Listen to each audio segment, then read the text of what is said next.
Bien-aimés dans le Seigneur, que la grâce de notre Seigneur et Sauveur Jésus-Christ soit avec vous. Je vous salue de là où vous êtes et nous voulons continuer par la grâce du Seigneur sur le thème que nous avons déjà commencé concernant le nouvel ordre mondial, alléluia, évangélique. Alléluia, chers frères et sœurs.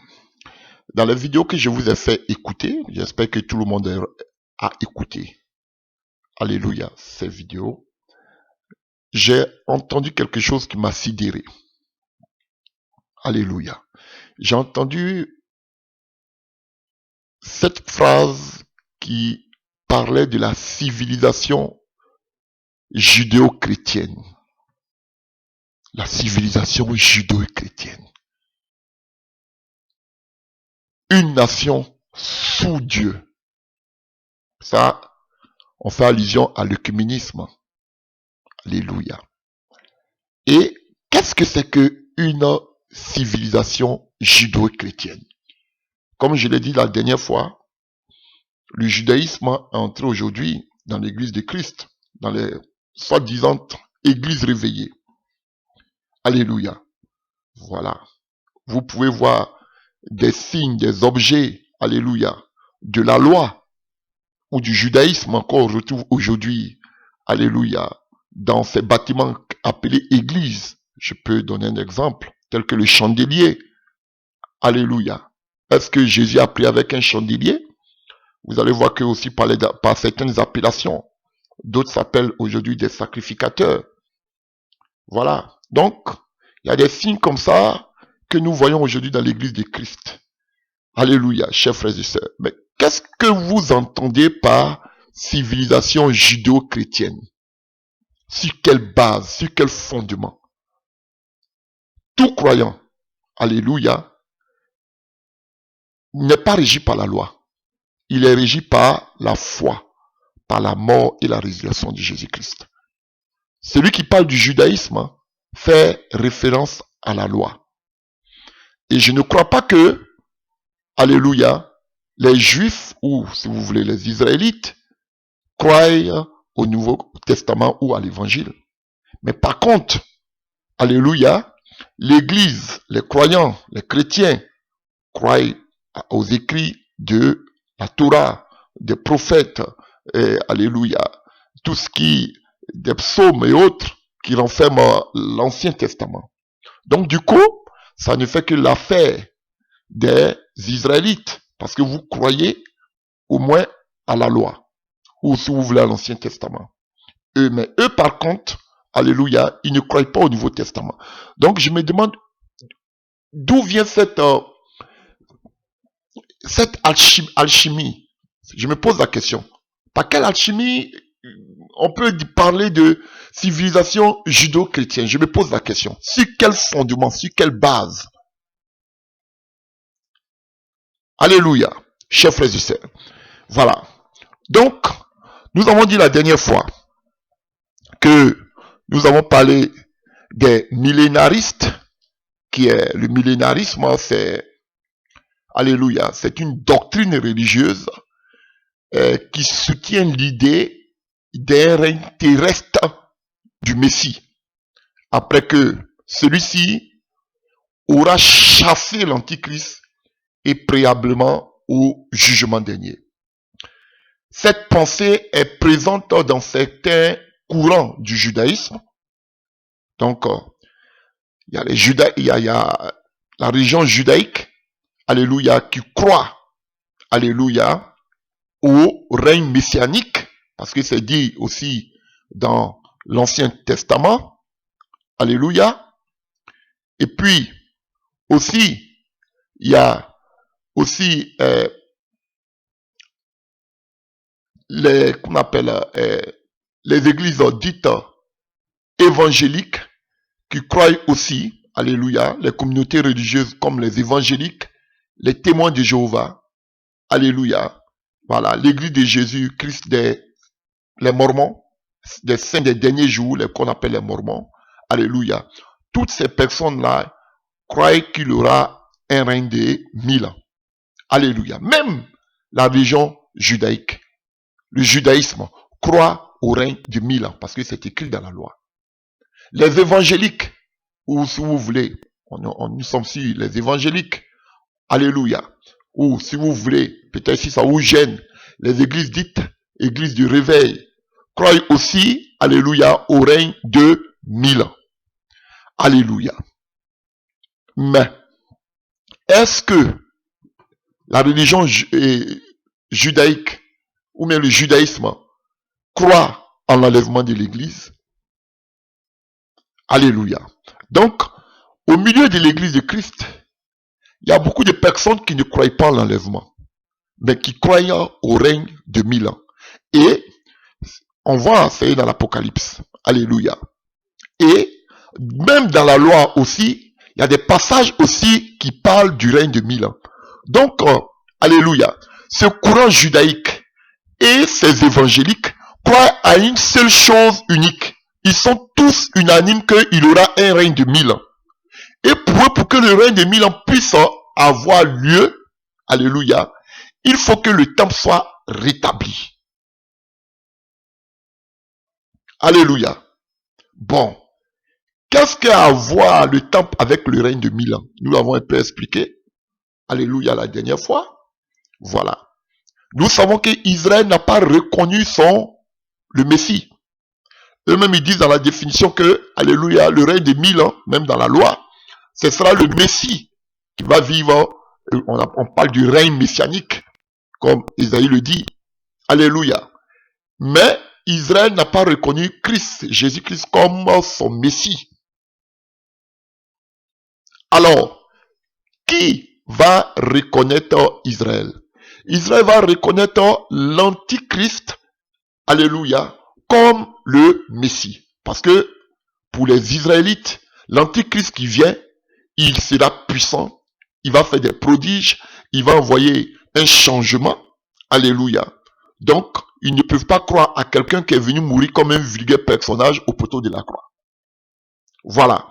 Et voilà pourquoi la venue de cet Antichrist se fera par la puissance des ténèbres, avec des miracles jusqu'à faire descendre le feu du ciel, pour que Israël puisse croire en lui. Et sans cela, je dis, alléluia. On a souvent entendu que l'Antichrist viendra du Vatican, alléluia, le pape noir, on a tout entendu. Mais je vous dis que c'est archi faux. L'Antichrist viendra d'Israël. Parce que, alléluia, l'espace sur lequel va régner l'Antichrist, sa base viendra à partir d'Israël, de Jérusalem. Rien à voir avec le dictateur mondial. Alléluia. Son règne, sa base ne sera pas au Vatican, Rome, mais à partir du temple. Parce que c'est ce qui nous dit la parole. Alléluia. Il va s'asseoir dans le temple se proclamant lui-même Dieu. Et c'est là que la persécution va commencer. On parlera des 144 000. Alléluia. Donc, on ne nous parle pas du Vatican ni de Rome, comme beaucoup nous font croire. Alléluia. Mais l'Antichrist, pour que les Israéliens puissent croire en lui, alléluia, il va se présenter comme étant le Messie. Mais il n'est pas le Messie. Alléluia. Et nous savons que le Messie, c'est Jésus-Christ de Nazareth. Mais eux, ils ne croient pas en Jésus-Christ. Donc, je me demande sur quelle base, alléluia, vous voulez parler des civilisations judéo-chrétiennes. Et d'autres, j'ai écouté d'autres personnes qui disent, ils sont accrochés à Israël parce que le salut vient des Juifs. Et je voudrais qu'on prenne ce passage. Nous allons commencer par là. Ce passage, c'est, allons-y, c'est avec la femme samaritaine. Nous allons aller dans le livre de Jean, avec la femme samaritaine. Alléluia. Prenons Jean 4, à partir du verset 1. Les pharisiens avaient entendu dire que Jésus faisait et baptisait plus de disciples que Jean. À vrai dire, Jésus lui-même ne baptisait personne, il laissait ce soin à ses disciples. Lorsque Jésus l'apprit, il quitta la Judée et retourna en Galilée. Il lui fallait donc traverser la Samarie. C'est ainsi qu'il arriva près d'une bourgade de Samarie, nommée Sichar, non loin du champ que Jacob avait jadis donné à son fils Joseph. C'est là que se trouvait le puits de Jacob, de Jacob. Jésus, fatigué du voyage, s'assit au bord du puits, pardon. Il était environ midi. Une femme samaritaine vient pour puiser de l'eau. Jésus s'adressa à elle. S'il te plaît, donne-moi à boire un peu d'eau. Ses disciples étaient allés à la ville pour acheter de quoi manger. La Samaritaine s'exclama. Comment? Tu es juif. Vous avez compris? Tu es juif. Et tu me demandes à moi. Tu me demandes à boire, à moi qui suis samaritaine. Les juifs, en effet, évitaient toute relation avec les samaritains. Parce que les samaritains, c'était un mélange de peuples. Alléluia. Lorsque Babylone a été détruite et Babylone est venu détruire le temple, est venu détruire Jérusalem, donc le roi de Babylone, les Assyriens sont venus se mettre là, ils se sont mélangés. Donc c'est toutes ces personnes-là, avec des Israélites, tout ce mélange-là, alléluia, qui a formé les Samaritains. Jésus lui répondit, si tu savais quel don Dieu veut te faire, et qui est celui qui te demande à boire, c'est toi qui aurais demandé à boire, et il t'aurait donné de l'eau vive. Mais maître, répondit la femme, non seulement tu n'as pas de seau, mais le puits est profond. D'où la tires-tu donc ton eau vive? Tu ne vas pas te prétendre plus grand que notre ancêtre Jacob, auquel nous devons ce puits, et qui a bu lui-même de son eau, ainsi que ses enfants et ses troupeaux.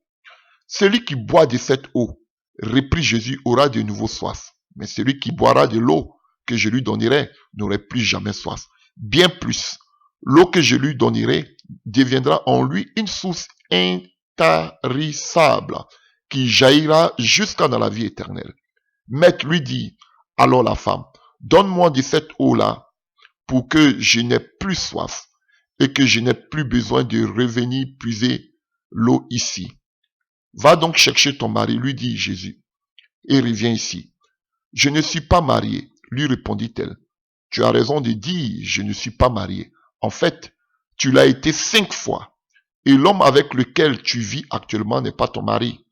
Celui que tu as dit là, est vrai. Ce que tu as dit là est vrai, maître, répondit la femme. Je te le vois, tu es un prophète. Dis-moi qui a raison.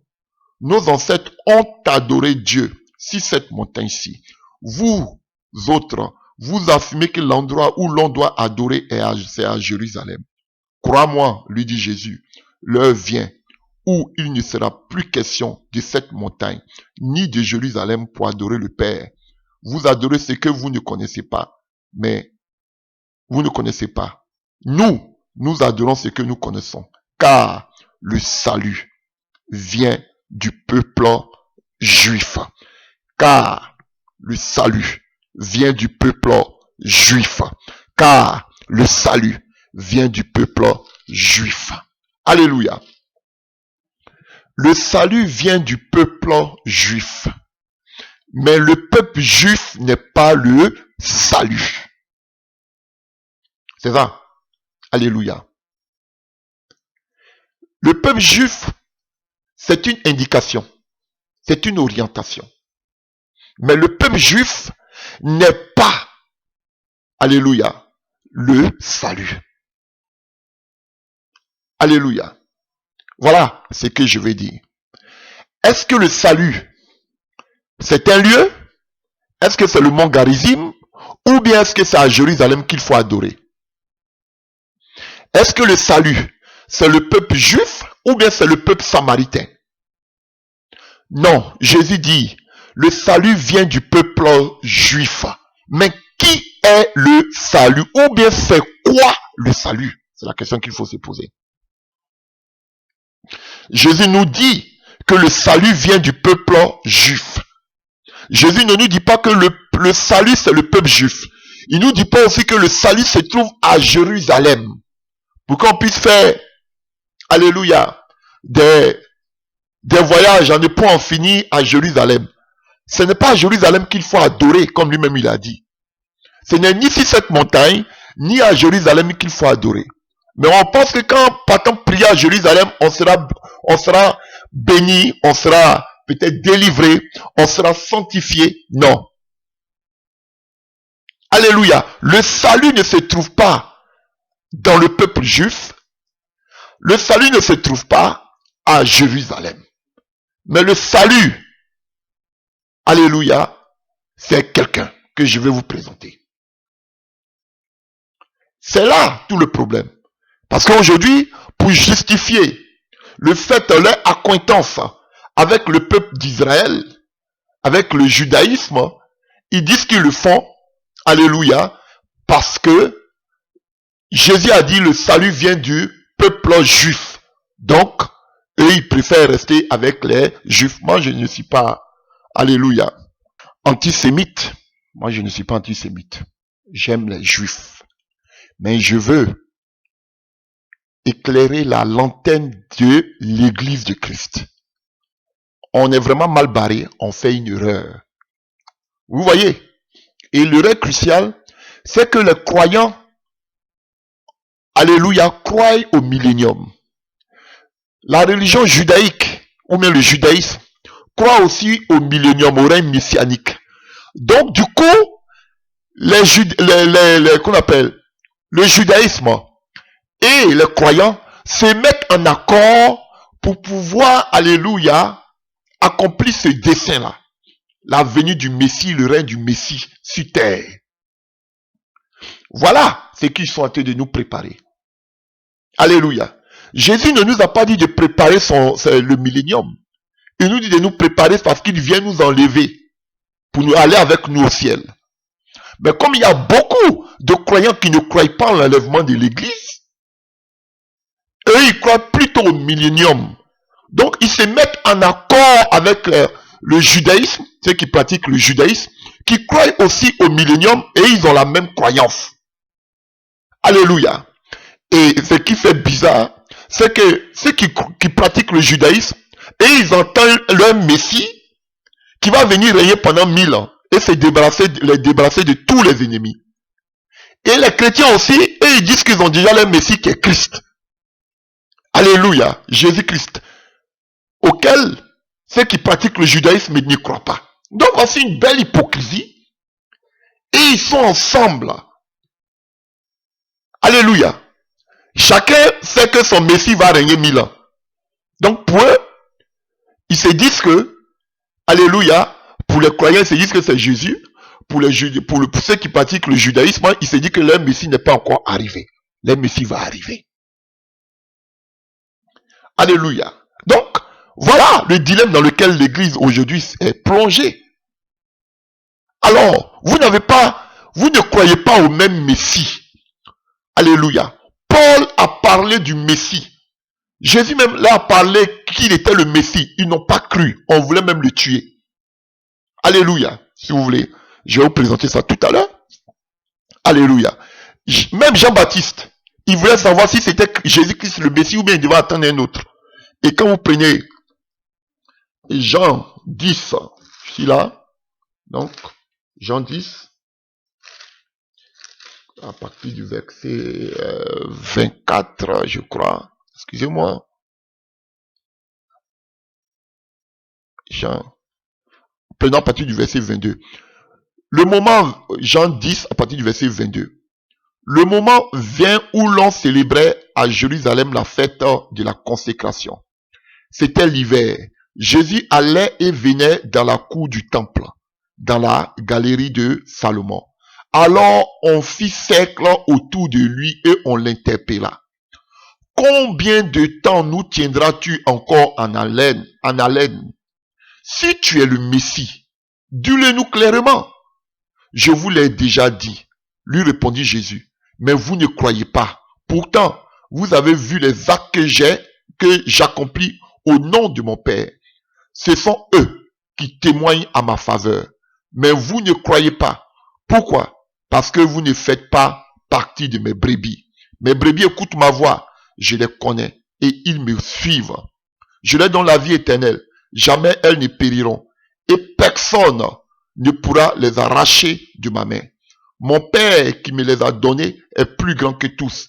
Et personne ne peut arracher qui que ce soit de la main de mon Père. Or, moi et le Père, nous sommes un. Cette fois encore, ils ramassaient des pierres pour le tuer. Alors Jésus leur dit, j'accomplis sous vos yeux un grand nombre d'œuvres bonnes par la puissance de mon Père. Pour laquelle voulez-vous me tuer à coups de pierre? Les Juifs répliquèrent, nous ne voulons pas te tuer pour une bonne action, mais parce que tu blasphèmes. Car toi qui n'es qu'un homme, tu te fais passer pour Dieu. Voilà la réalité. Voilà la réalité. Chers frères et sœurs, je vais vous montrer encore d'autres passages. Et aujourd'hui, je suis venu vous montrer, alléluia, le peuple d'Israël a vécu beaucoup de persécutions. Mais les premières personnes qui ont persécuté l'église, la première église, alléluia, l'église apostolique, ce sont les Juifs. C'est une triste réalité, mais c'est la vérité. Alléluia. Et vous attendez tout dernièrement. C'est que, alléluia, les gens du Likoud, alléluia, les gens de la droite extrême, alléluia, disaient qu'il veut interdire les chrétiens d'arriver au niveau de Jérusalem. Alléluia. Voilà. Ils disent qu'ils ne croient pas au Nouveau Testament, chers frères et sœurs. Donc, je ne veux pas que l'église soit amnésique. Vous devez vous rappeler que c'est pas tous les juifs, mais vous allez voir, on va dire les juifs. Ce sont eux qui ont persécuté l'église. On ne dit pas d'aller en guerre contre les juifs, non. Mais vous allez voir, je vais vous montrer à cause de quoi. Vous allez voir que l'église est mal barrée. Vous allez voir que l'église est égarée. Parce que les raisons pour lesquelles ils ont tué les Paul, les chrétiens et autres, c'est ce que vous pratiquez aujourd'hui. Alléluia. Ceux pour lesquels les premiers chrétiens ont été tués, mais aujourd'hui vous les observez. Alléluia. Donc je vais vous montrer ici, vous avez vu un exemple déjà que les Juifs cherchaient à tuer Jésus. Et avant même de parler de Jésus, je voudrais qu'on puisse comprendre, on puisse savoir qui est le Messie, pas le Messie, est le salut. Le salut c'est quoi d'abord? Jésus a dit, le salut vient des Juifs. J'ai déjà fait une prédication dessus. Alléluia. Sur le sauteur, le sauveur. Voilà, chers frères et sœurs. Mais je vais vous expliquer brièvement, rapidement, et nous allons progresser. Nous allons voir la prophétie de Zacharie, qui fut remplie de l'Esprit Saint et qui prophétisait. Alléluia. Zacharie, le père de Jean-Baptiste. Donc, on prend Luc 1 à partir du verset 76. Et toi, petit enfant, tu seras appelé prophète du Très-Haut. Il prophétise sur Jean-Baptiste. Car devant le Seigneur, tu marcheras en précurseur pour préparer sa route, en faisant savoir à son peuple que Dieu lui donne le salut et qu'il pardonne ses péchés. Alléluia. Chers frères et sœurs, voilà. Car notre Dieu est plein de compassion et de bonté. Et c'est pourquoi l'astre levant viendra pour nous d'en haut, pour éclairer tous ceux qui habitent dans les ténèbres et l'ombre de la mort, pour les guider, pour guider nos pas sur la voie de la paix. Alléluia. Donc, dans l'Ancien Testament, c'était Dieu qui était le salut d'Israël. Le salut, c'est être délivré, libéré d'un danger. Alléluia. Voilà. Sauvé d'un danger. Sauvé d'un ennemi. Sauvé d'une oppression. Sauvé d'un gouvernement. Sauvé de l'Égypte. Alléluia. Sauvé des envahisseurs. Alléluia. Sauvé dans le Nouveau Testament. Dans le Nouveau Testament, on parle de sauver, délivrer du péché. Vous voyez, Dieu a délivré le peuple d'Israël dans l'Ancien Testament par sa puissante main. Alléluia. Mais le sauveur maintenant qui vient dans la Nouvelle Alliance, il vient maintenant pour pardonner, nous délivrer du péché. Alléluia. Et il prophétise sur Jean-Baptiste et il dit Jean-Baptiste sera le précurseur. Il va précéder, alléluia, le Seigneur. Et le Seigneur là, c'est lui qui donne le salut, qui donne la délivrance. Alléluia. Qui donne la liberté. Alléluia. Et il nous donne le salut que ce sauveur là va nous envoyer. C'est de pardonner nos péchés et de nous enlever des ténèbres de l'ombre de la mort. Alléluia. Chers frères et sœurs. Alléluia. Donc, et par le pardon de nos péchés, alléluia, nous sommes réconciliés avec Dieu. Simplement à cause de sa compassion et de sa bonté. Comme il est dit lui-même au verset 78, car notre Dieu est plein de compassion et de bonté. C'est tout. À cause de sa compassion et de sa bonté, il nous pardonne de tous nos péchés. Alléluia. Donc, il prophétise déjà sur Jean-Baptiste qui doit précéder le salut qui doit venir. Et ce salut-là, Jean-Baptiste a précédé qui? Jésus-Christ de Nazareth. Donc, Jésus-Christ est le salut. Et quand Jésus dit, le salut vient des Juifs, c'est normal. Il était de Marie, alléluia, qui faisait partie de Lévi, alléluia, et il était de Joseph, qui fait partie de Judas. Voilà. Donc, il était juif. Il n'était pas babylonien ou il n'était pas égyptien. Donc, le salut vient, alléluia, des juifs. Mais c'est pas tout le peuple juif. C'est un seul personnage. Et c'est Jésus. Alléluia. Voyons maintenant le jour de sa naissance. Alléluia. Luc 2, à partir du verset 21. Lorsque 8 jours plus tard arriva le moment de circoncire l'enfant, on lui donna le nom de Jésus. C'était le nom que l'ange avait indiqué avant qu'il ne fût conçu. Puis, une fois passé le temps prescrit par la loi de Moïse pour leur purification, les parents de Jésus l'emmenèrent à Jérusalem pour le présenter au Seigneur. En effet, il est écrit dans la loi du Seigneur, tout garçon premier-né sera consacré au Seigneur. Verset 24, il venait aussi offrir le sacrifice requis par la loi du Seigneur, une paire de tourterelles ou 2 jeunes pigeons. Verset 25, il y avait alors à Jérusalem un homme appelé Siméon. C'était un homme droit et pieux. Il vivait dans l'attente du salut d'Israël. Vous avez compris? Il attendait le salut d'Israël. Et le Saint-Esprit reposait sur lui. L'Esprit Saint lui avait révélé qu'il ne mourrait pas avant d'avoir vu le Messie, l'envoyé du Seigneur. Poussé par l'Esprit, il vient au temple.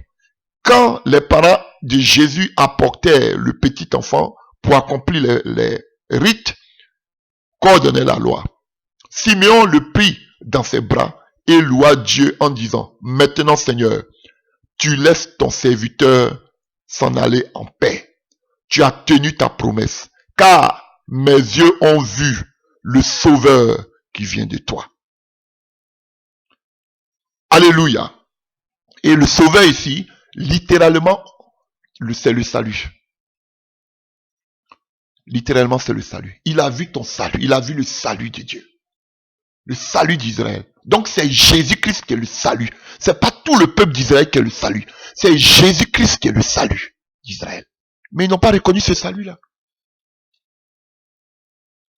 Ils ont même persécuté ce salut jusqu'à le tuer. Et je vais vous le montrer.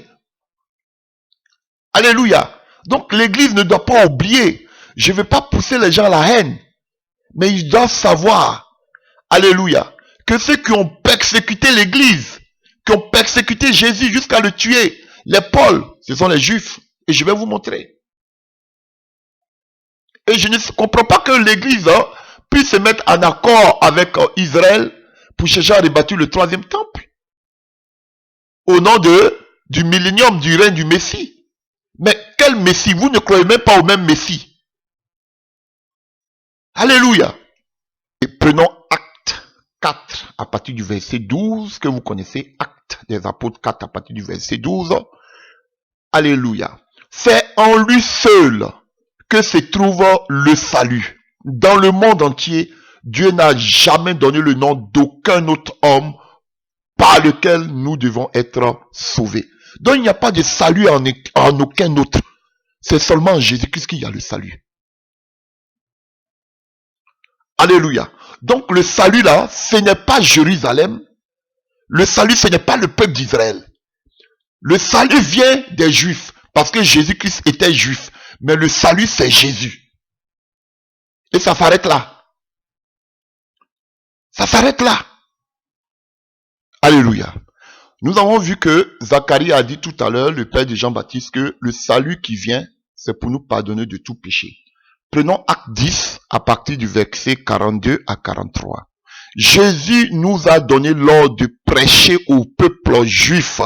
Vous voyez, donc ça prouve que le peuple juif n'est pas le salut. Sinon, on n'allait pas les prêcher.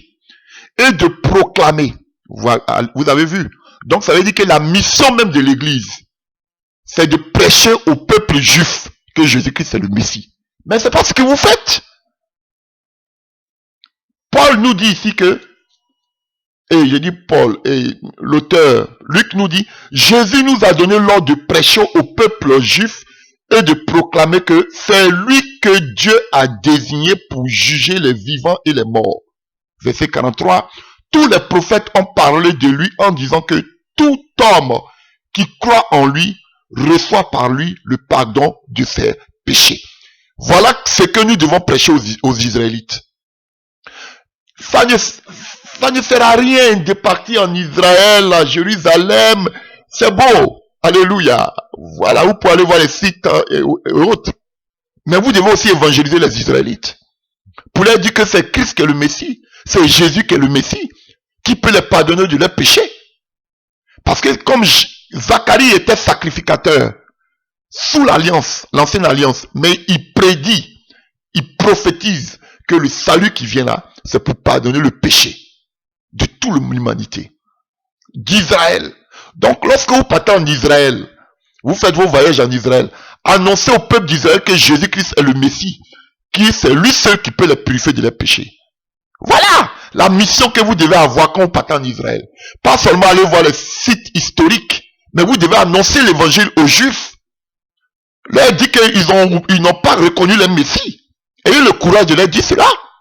Au lieu de vous mettre en accord avec eux pour rebâtir le temple, entre guillemets, pour vous, pour le règne messianique, alors que vous ne croyez même pas au même Messie.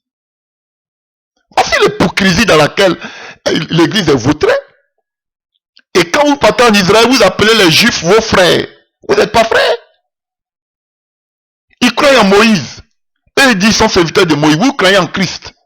Vous dites non, le salut vient des Juifs. Mais le salut là même, c'est Christ. Ils n'ont pas reconnu le Messie. Ils n'ont pas reconnu le salut. Donc les péchés ne sont pas pardonnés. Parce qu'on nous dit ici que, Zacharie nous dit que le Messie qui vient là, quand on croit en lui, il nous purifie de tous nos péchés. Maintenant, Israël n'a pas cru en ce Messie qui va les pardonner de leurs péchés. Donc, ils ne sont pas sauvés. C'est triste, mais c'est ça. Parce que ce Messie-là, c'est lui qui pardonne de tous les péchés. Voilà pourquoi, comme nous dit Zacharie, lorsqu'ils vont crier, ils vont se repentir, c'est là que nous allons descendre du ciel. Tant qu'il n'y a pas de repentance du peuple d'Israël, ils seront toujours égarés. Christ ne va pas réagir. C'est ça qui est la vérité. Hein? Alléluia. Ils vont tourner les regards vers celui qu'ils ont percé. Ça veut dire que c'est une attitude de repentance. Après que l'Antichrist va les berner. Alléluia. Alléluia. Prenons Ephésiens 5 à partir du verset 22. À partir du verset 23. Ephésiens 5, 23.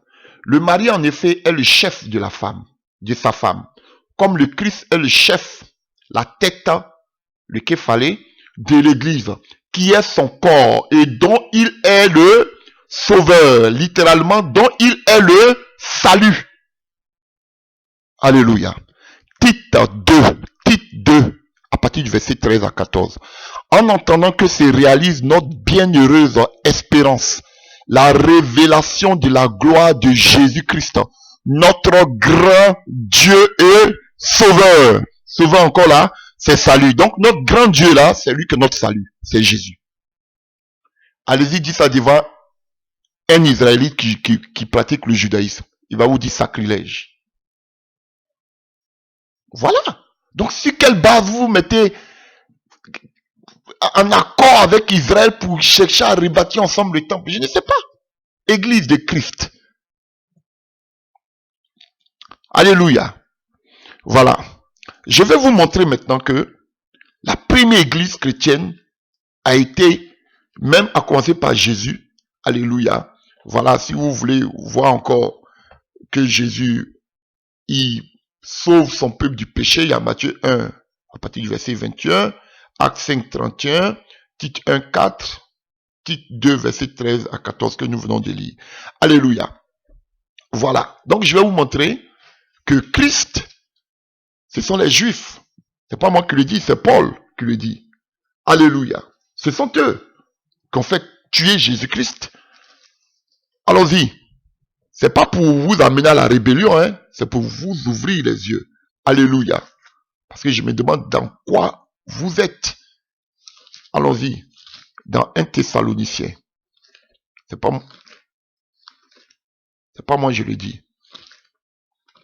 1 Thessaloniciens 2, versets 14 à 16.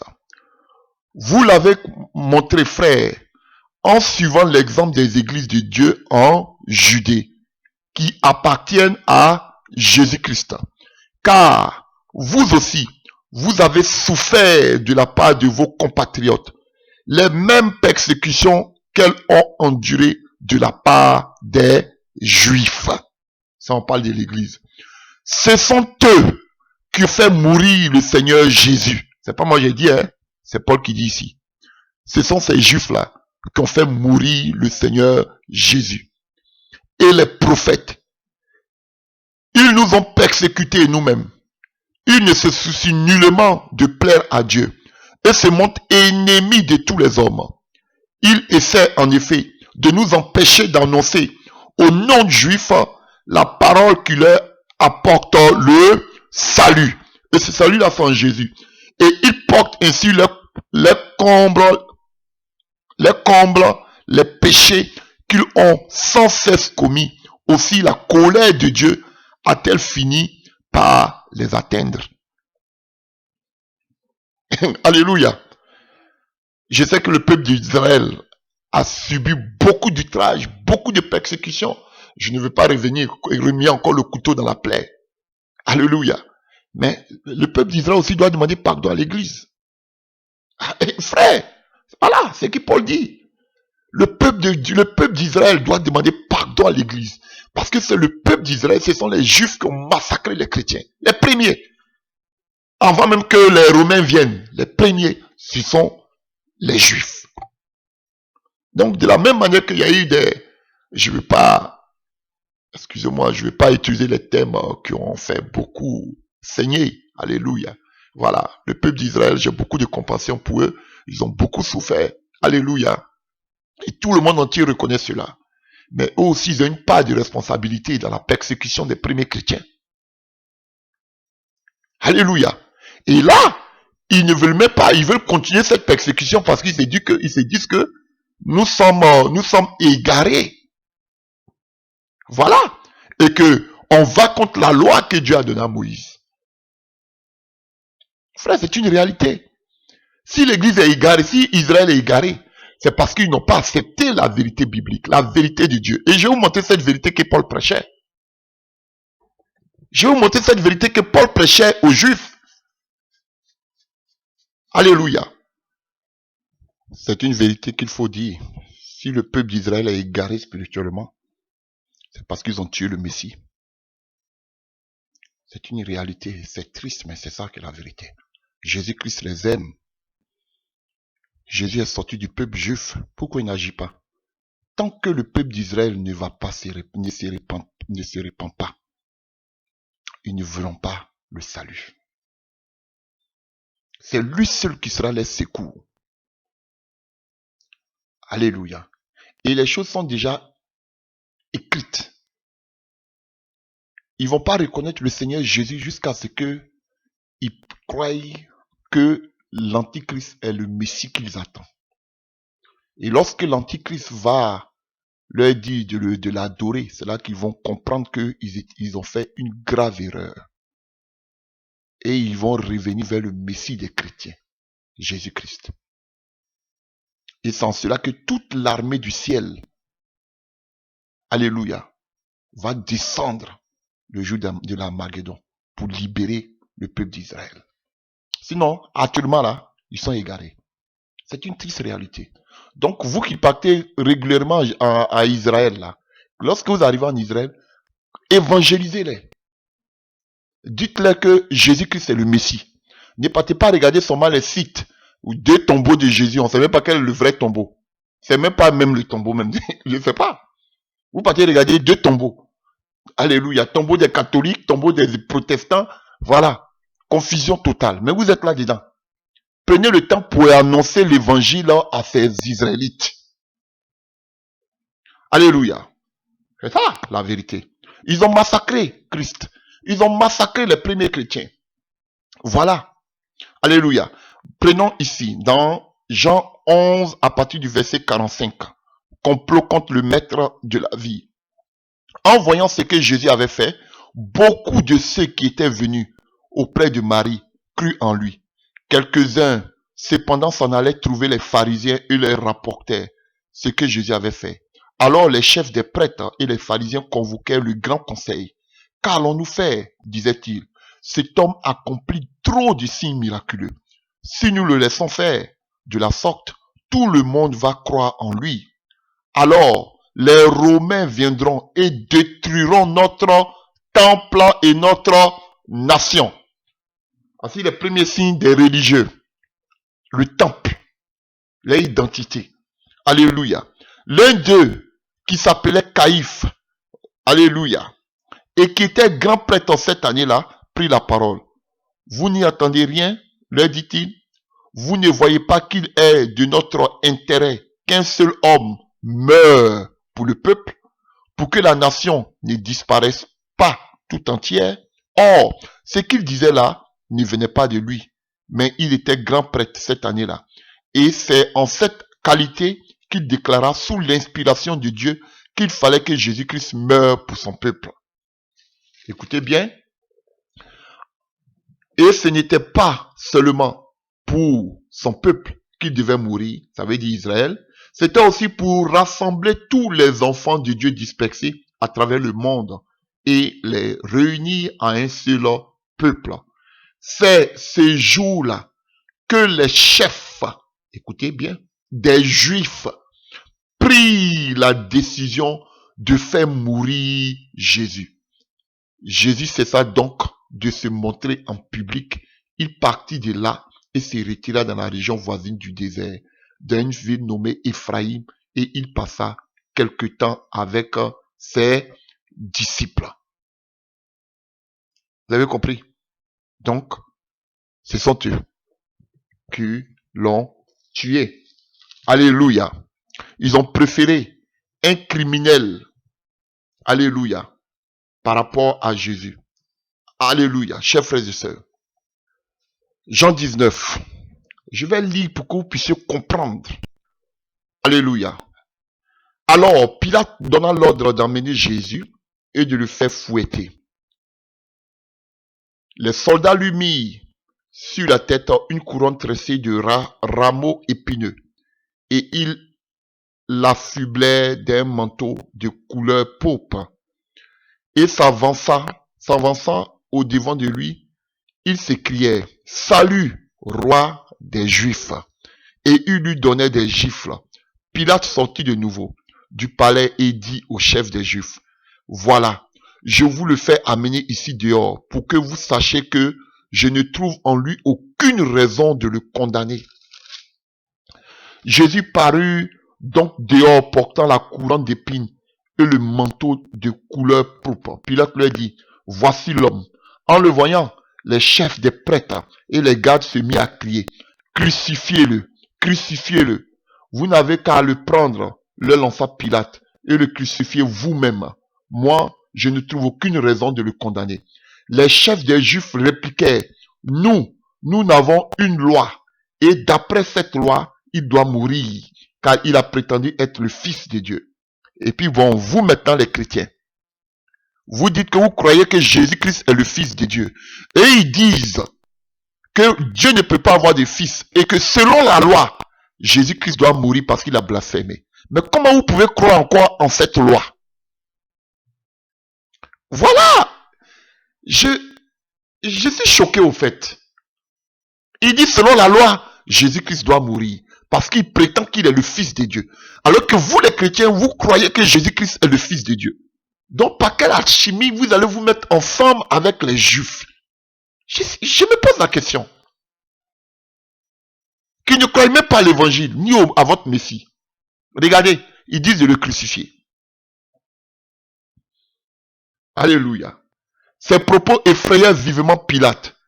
Il rentra au palais de justice et demanda à Jésus, d'où viens-tu? Mais Jésus ne lui donna aucune réponse. Alors Pilate lui dit, comment c'est à moi que tu refuses de parler? Tu ne sais donc pas que j'ai le pouvoir de te relâcher et celui de te crucifier?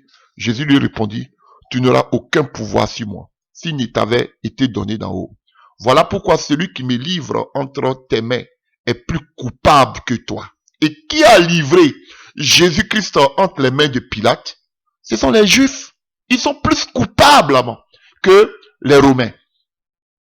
Voici une réalité que vous ne voulez pas comprendre. Ils sont coupables. Ils ont le sang de Jésus-Christ sur les mains. Alléluia. À partir de ce moment, Pilate chercha à le relâcher. Mais les chefs des Juifs redoublaient leurs cris. Si tu le relâches, tu relâches cet homme, tu n'es pas l'ami de César. Si quelqu'un se fait roi, il s'oppose à César. Vous voyez? Ils acceptaient un roi païen à la place de Jésus. Quand il eut entendu ces mots, Pilate fit amener Jésus dehors. Il s'assit à son tribunal, au lieu appelé la place pavée, en hébreu Gabata. C'était la veille de la semaine pascale. Vers midi, Pilate dit aux Juifs, voici votre roi. Mais il se mit à crier, à mort, crucifiez-le. C'est votre roi. Est-ce que je dois le crucifier? Répondit Pilate. Les chefs des prêtres répliquèrent, nous n'avons pas d'autre roi que César. Alléluia. Alors Pilate leur livra pour qu'il soit crucifié. Donc, Pilate l'a donné. Il dit, lui, il lave les mains. Donc, quand j'entends certains rabbins sur les réseaux sociaux dire que ce ne sont pas eux qui ont tué Jésus, c'est faux, ce sont eux qui ont tué Jésus. Ce sont eux qui ont tué Jésus. Et ils ont le sang de Jésus sur les mains. Ce que je dis, ça peut provoquer un tollé, mais c'est la vérité. Vous voyez, le courage de dire ça, c'est juste. Ils ont le sang de Jésus sur les mains. Et Jésus a dit, ils sont plus coupables même que Pilate. Et voilà pourquoi il va falloir d'abord que Israël reconnaisse que Jésus-Christ est son Messie. Qu'ils se repentent. Et c'est en ce moment-là qu'ils seront délivrés de cette malédiction. C'est une triste réalité, mais c'est la vérité. Alléluia. Donc, vous ne pouvez pas parler du millénium sans dire au préalable à Israël de reconnaître son forfait, de ses fautes, et de se repentir, et de reconnaître que Jésus-Christ est son Messie. Christ ne reviendra pas combattre pour eux. Alléluia. C'est vrai que les prophéties doivent s'accomplir, mais il ne reviendra pas du ciel combattre pour eux tant qu'ils ne sont pas repentis, tant qu'ils n'ont pas pleuré sur les péchés, pour le mal qu'ils ont fait. Vous avez vu? Ils vont pleurer sur lui qu'ils ont crucifié. On n'a pas dit les Romains. On voit ça dans Zacharie 12. La victoire finale du roi. Vous pouvez lire tout Zacharie 12, du verset 1, on parle de Jérusalem et du combat. Alléluia. Que Christ va venir faire avec l'église, alléluia, à Jérusalem. Tout Zacharie 12. Et quand je prends Zacharie 12 à partir du verset 12, à partir même du verset 11, 8. En ces jours-là, l'Éternel défendra la population de Jérusalem. Le plus faible d'entre eux sera en ce jour-là comme David. Et la dynastie de David sera comme Dieu. Même comme l'ange de l'Éternel. Alors, en ces jours-là, j'entreprendrai de détruire toute nation qui viendra pour combattre contre Jérusalem. Verset 10 de Zacharie 12, je répandrai alors sur la famille de David et sur ceux qui habitent à Jérusalem un esprit de pitié et de supplication. Alors, ils tourneront les regards vers moi. Vous avez compris, hein? Vers pas une autre personne, vers moi. Celui qu'ils ont transpercé. Jésus. Ils porteront le deuil pour lui comme on porte le deuil pour un enfant unique. Ils pleureront sur lui tout comme on pleure amèrement pour son fils premier-né. En ce jour-là, il aura eu un grand deuil dans tout Jérusalem, comme le deuil, ainsi de suite. Parce qu'ils ont reconnu, ils ont pleuré. Celui qu'ils ont percé, ah donc c'était notre Messie. C'était notre Messie. C'est lui qui était notre Messie. Ils vont pleurer amèrement. C'est en ce jour-là qu'ils vont reconnaître Jésus-Christ comme le Messie. Et c'est en ce jour-là que Jésus-Christ va descendre avec toute l'armée du ciel, tous les chrétiens, toute l'armée du ciel, pour combattre pour le peuple d'Israël. Sinon, jusqu'à là, ils ont encore cette malédiction sur eux. Vous ne voulez pas leur dire, mais moi je l'ai dit. Ah oui. Alléluia. Je ne suis pas dans le Nouveau Testament, je suis dans la loi. Alors, que nous dit maintenant Zacharie 14? Alléluia. Voilà. Zacharie 14, verset 1, le combat final. Voici venir le jour de l'Éternel, où l'on partagera dans tes murs, même le butin pris chez toi. J'assemblerai alors l'ensemble des nations devant Jérusalem pour la combattre. La ville sera prise, les maisons saccagées et les femmes violées. La moitié de la ville partira en exil, mais le reste du peuple ne sera pas éliminé de la ville. Puis l'Éternel viendra combattre ces nations comme il a fait quand il combat au jour de la bataille. En ces jours-là, il posera ses pieds sur les monts des Oliviers, près de Jérusalem, du côté du Levant. Le mont des Oliviers s'effondra. Alléluia. D'est en ouest, en deux parties. Une immense vallée se creusera entre les deux. Une moitié du mont reculera du nord, l'autre moitié du sud.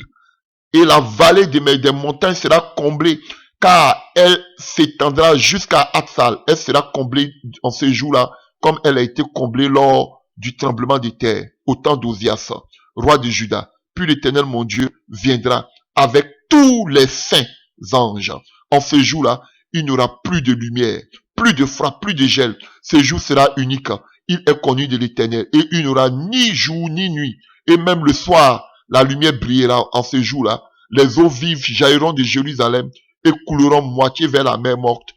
Ainsi de suite. Donc vous voyez, ils croient en cela, les Israélites. Alléluia. Mais au préalable, vous voyez, je suis en Zacharie 14. Ce qu'on vient de lire, c'était Zacharie 12. Au préalable, en Zacharie 12, ils doivent d'abord reconnaître, ils doivent avoir le deuil, pleurer, demander pardon à Jésus-Christ, le reconnaître contre le Messie, dire pardon, parce qu'on a péché, on a sacré, on a crucifié, celui qu'ils ont crucifié. Vous avez celui qu'ils ont transpercé. Alléluia. Et c'est ce que nous voyons ici. Sans cela, Israël sera perdu. Quels que soient tous les projets que vous êtes tentés de faire, ce n'est pas dans le plan de Jésus. Alléluia. Après Jésus, le premier martyr, Étienne, acte 7, à partir du verset 54. En ces mots-là, ceux qui siégèrent au grand conseil deviennent fous de rage. Ils grinçaient des dents contre Étienne. Mais lui, rempli du Saint-Esprit, leva les yeux au ciel et vit la gloire de Dieu. Et Jésus debout à la droite de Dieu. Alors il s'écria, écoutez, je vois le ciel ouvert et le Fils de l'homme debout à la droite de Dieu. En ces mots-là, il s'est mis à vociférer et à se boucher les oreilles. D'un même élan, il se ruait sur lui, le traînait hors de la ville et le tuait à coups de pierre. Les témoins avaient déposé leurs vêtements aux pieds d'un jeune homme nommé Saul. Pendant qu'il jetait les pierres sur lui, Étienne priait ainsi de suite. Quand vous prenez acte 8, persécution et dispersion des croyants, Saul avait donné son approbation à l'exécution d'Étienne. À partir de ce jour-là, une violente persécution s'est déchaîna contre l'église de Jérusalem. Tous les croyants se dispersèrent à travers la Judée et la Samarie. À l'exception des apôtres, quelques hommes pieux enterraient Étienne et ils le pleuraient. Alléluia.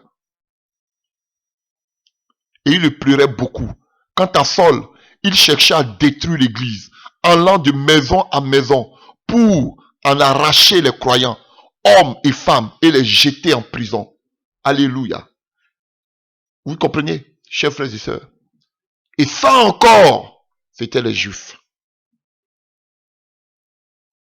C'était encore les Juifs. Alléluia. Prenons Acte 12. Acte 12 à partir du verset 1. Vers la même époque, le roi Hérode s'est mis à maltraiter quelques membres de l'église de Jérusalem. Il fit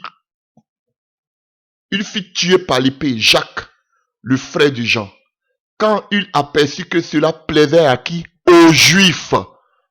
Il fit aussi arrêter Pierre. C'était pendant les jours des pains sans levain. Lorsqu'on eut arrêté Pierre, il le fit mettre en prison et le plaça sous la garde de 4 escouades, de 4 soldats chacune. Il voulait le faire comparaître devant le peuple avant la Pâque. Pierre était donc sous bonne garde dans la prison. Alléluia. Et vous allez voir que Dieu l'a délivré. Mais, alléluia, tous ceux qui ont gardé Pierre, ils ont été tués. On a cherché Pierre, on n'a pas vu. Vous voyez? Et Hérode tuait les chrétiens pour faire plaisir à qui? Aux Juifs. Ah oui, frère, c'est une triste réalité. Voilà. Ils ont massacré Jésus. Ils ont crucifié Jésus. Ils ont massacré les chrétiens, les premiers chrétiens. C'était les Juifs. Et je vais vous le dire pourquoi. Alors, nous allons voir aussi quelques passages qui parlent de la persécution de Paul par les Juifs. On va lire un peu quelques passages quand même. Hein. Alléluia. Acte 13, par exemple. On va voir ce que Paul disait dans la synagogue. Alléluia. Acte 13, à partir du verset... alors, 16. Alors Paul s'éleva d'un geste de la main et demanda silence. Et dit, Israélites, et vous tous qui servez Dieu, écoutez-moi. Le Dieu de notre peuple d'Israël a choisi nos ancêtres. Il a fait grandir le peuple pendant son séjour en Égypte. Ensuite, en déployant sa puissance, il en a fait sortir. Pendant 40 ans environ, il a supporté dans le désert. Après avoir détruit 7 nations dans le pays des Canaan, il a donné leur territoire à son peuple. Tout cela a duré environ 450 ans. Après cela, il a donné à nos ancêtres des chefs jusqu'à l'époque des prophètes Samuel. Alors le peuple demande un roi et Dieu leur a donné Saül, fils de Kish, de la tribu de Benjamin. Celui-ci a régné sur eux pendant 40 ans. Mais Dieu l'a rejeté et leur a choisi pour roi David. C'est à lui qu'il a rendu ce témoignage. En David, fils d'Isaïe, j'ai trouvé un homme qui correspond à mon désir. Il accomplira toute ma volonté. Or, voici que Dieu vient d'accorder à Israël un sauveur parmi la descendance de David. Le salut parmi la descendance de David. Comme il avait promis. Et ce sauveur, c'est Jésus. Alléluia. Avant sa venue, Jean avait appelé tous les Israélites à se faire baptiser pour indiquer qu'il changeait de vie. Arrivé au terme de sa vie, Jean disait encore, que pensez-vous que je suis? Je ne suis pas celui que vous attendez. Non, il vient après moi et je ne mérite pas de dénouer ses sandales. Mes frères, vous qui êtes des descendants d'Abraham et vous qui voulez servir Dieu et qui êtes présents parmi nous, c'est à nous que Dieu a envoyé cette parole de salut. Vous comprenez, chers frères et sœurs? En effet, les habitants de Jérusalem et leurs chefs n'ont compris ni qui était Jésus, ni les paroles des prophètes qui ont lu chaque jour qui sont lus chaque jour du sabbat. Et voici, en condamnant Jésus, ils ont accompli ses prophéties. Et ils ont trouvé chez lui aucune raison de condamner à mort. Et pourtant, ils ont demandé à Pilate de le faire exécuter. Après avoir réalisé tout ce que les Écritures avaient prédit à son sujet, ils l'ont descendu de la croix et l'ont déposé dans un tombeau. Mais Dieu l'a ressuscité des morts pendant de nombreux jours. Jésus est monté à ceux qui étaient montrés avec lui de la Galilée jusqu'à Jérusalem et qui sont maintenant ses témoins devant le peuple. Alléluia. Vous voyez, chers frères et sœurs, vous voyez la prédication de Paul. Alléluia. Verset 42. À la sortie, on leur demanda de parler du même sujet le sabbat suivant. Quand l'assemblée se fit disperser, beaucoup de juifs et des païens convertis au judaïsme suivirent Paul et Barnabas. Ceux-ci l'entretenaient avec eux et les encourageaient à rester attachés à la grâce de Dieu. Pas à la loi, mais à la grâce de Dieu. Vous voyez, beaucoup de personnes qui exerçaient le judaïsme, qui étaient dans le judaïsme, alléluia, abandonnaient le judaïsme pour suivre Paul. Mais vous, aujourd'hui, vous repartez encore vers le judaïsme. Ce n'est pas le même évangile. Paul enlevait ceux qui étaient dans le judaïsme à Christ, à la grâce. Mais vous, vous sortez de la grâce pour aller vers le judaïsme. C'est triste. Alléluia. Verset 44. Le sabbat suivant, presque toute la ville se rassembla pour écouter la parole du Seigneur. En voyant tout le monde, écoutez bien, les Juifs furent remplis de jalousie et se mirent à contredire Paul et à l'injurer. Paul et Barnabas se déclaraient alors avec pleine assurance: c'est à vous en premier que la parole de Dieu devait être annoncée. Mais, puisque vous la refusez et que vous-même ne vous jugez pas digne d'avoir part à la vie éternelle, nous nous tournons vers ceux qui ne sont pas juifs, car le Seigneur a bien défini notre mission. Lorsqu'il a dit, je t'ai établi pour que tu sois la lumière des nations et pour que tu portes le salut jusqu'au bout du monde. Alléluia. C'est à partir de cela-là, de ce jour-là, que la parole de Dieu nous est parvenue. Donc, ils ont refusé le Messie. Ils ont refusé l'évangile. Ils ont refusé ses serviteurs. Voilà. Chers frères et sœurs. Alléluia. Chapitre 14. Alléluia.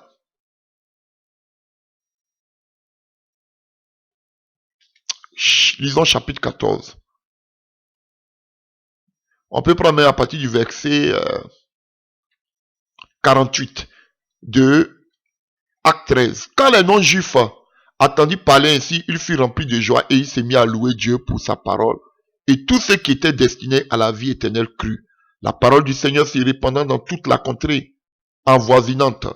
Mais les Juifs excitaient les femmes dévotes de la haute société qui s'étaient attachées au judaïsme, ainsi que les notables de la ville. Ils provoquaient ainsi une persécution contre Paul et Barnabas et les expulsaient de leur territoire. Ceux-ci secouaient contre eux la poussière de leurs pieds et allaient à Iconium. Les nouveaux disciples cependant étaient remplis de joie et de l'Esprit Saint. Donc si ces Juifs-là, Paul et Barnabas ont secoué les pieds, c'est signe de malédiction. À Iconium, Paul et Barnabas se rendirent aussi à la synagogue. Les Juifs y parlaient de telle sorte que beaucoup de Juifs et les non-Juifs deviennent croyants. Mais les Juifs qui avaient refusé de croire suscitaient chez les non-Juifs de l'hostilité et de la malveillance à l'égard des frères. Alléluia. Néanmoins, Paul et Barnabas prolongeaient leur séjour dans cette ville. Alléluia. Voilà. Ainsi de suite. La population de la ville se partageait en deux camps. Les uns prenaient parti pour les Juifs, les autres pour les apôtres. Les non-Juifs et les Juifs avec les chefs s'apprêtaient à maltraiter les apôtres et à les tuer à coups de pierre. Mais ceux-ci, dès qu'ils furent informés, cherchaient refuge dans la ville de la Lycaonie.